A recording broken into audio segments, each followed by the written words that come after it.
What's up, you guys? So today I wanted to tell you about one of the mistakes I made when I was building my garage gym, and that would be my power rack. Not to say that you guys shouldn't have a power rack. I would definitely say get a power rack over getting a squat stand. It's a lot more, it's just a little safer, and it can hold more weight.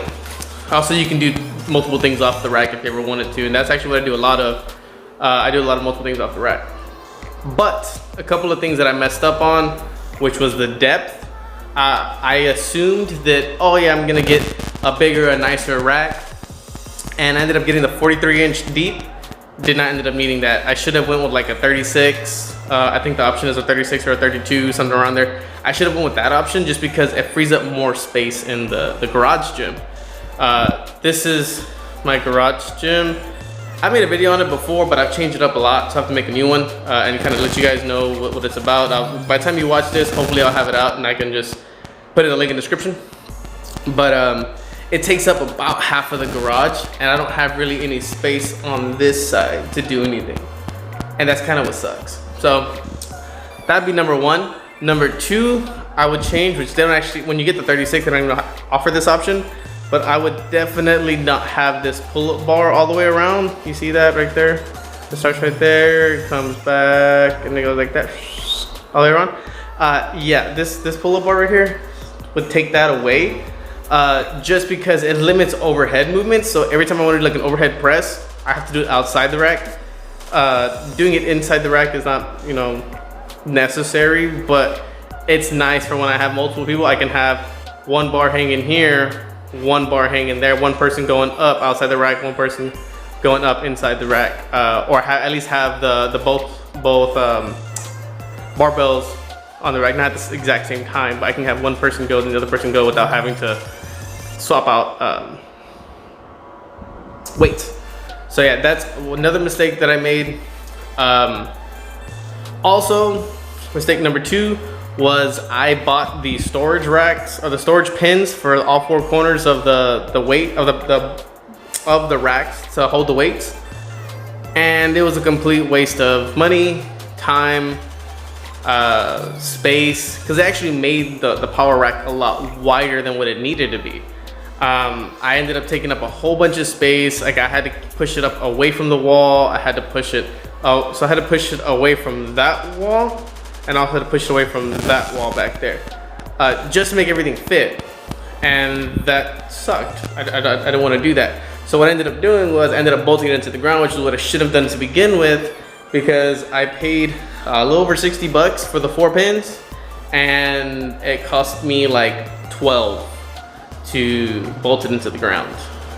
Granted, I didn't know if I live in an apartment complex. Granted, I did not know if they were going to allow me to bolt it into the floor, but there's a new manager now, but the old manager said I could do it, so I did it. Also, I hung like the stuff off the wall, the TRX pen. So all that stuff was approved by the old manager. The new manager might have something to say about that, but we ain't gonna tell nobody about that. Anyway, the third mistake that I made, I don't know what number I'm on. Might be on 3 or 4. But anyway, whatever mistake I'm on now, I'll put the number right there. Was I bought this landmine attachment. Well, the landmine attachment to the rack, which is right there. Dang, Jesus Christ. There. And then the bar is over there. So I bought those. I hardly ever use them.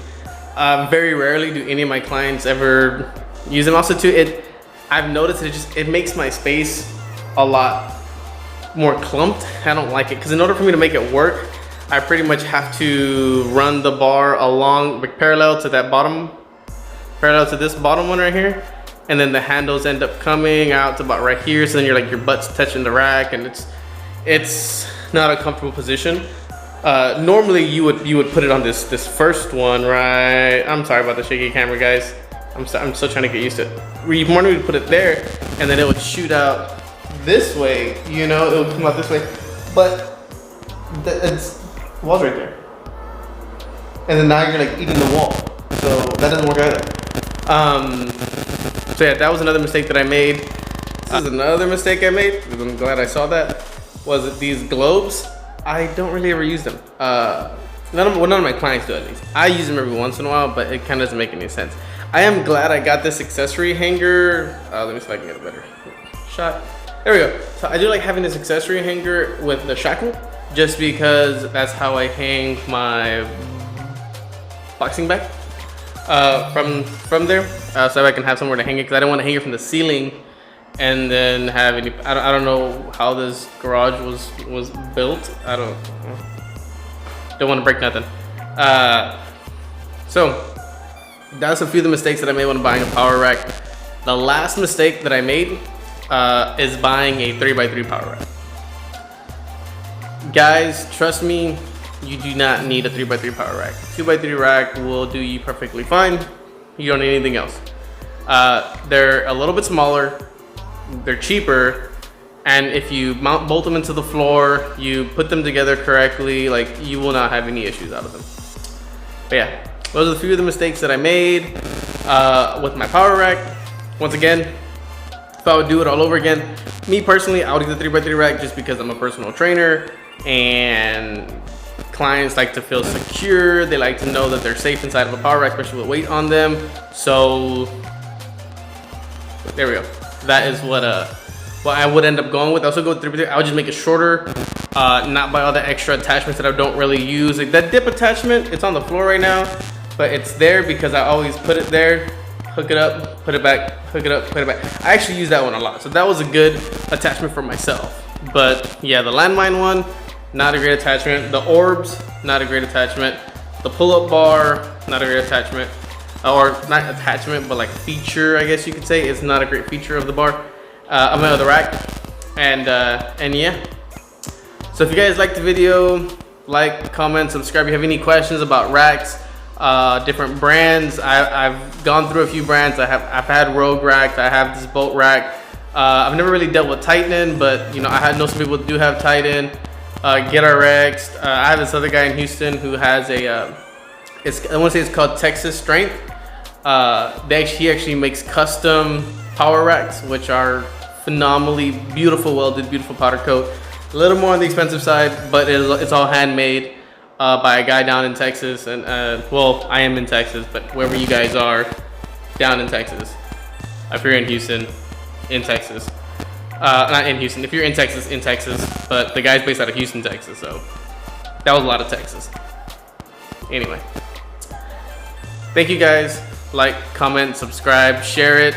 If you have any questions, leave it in the comments below. I'm gonna continue on with this where I messed up building my garage gym series, and next is actually gonna be right there, because that was one of my other big mistakes that I should not have made. I mean, they still work, but I'll catch you that one in the next one. Have a good one.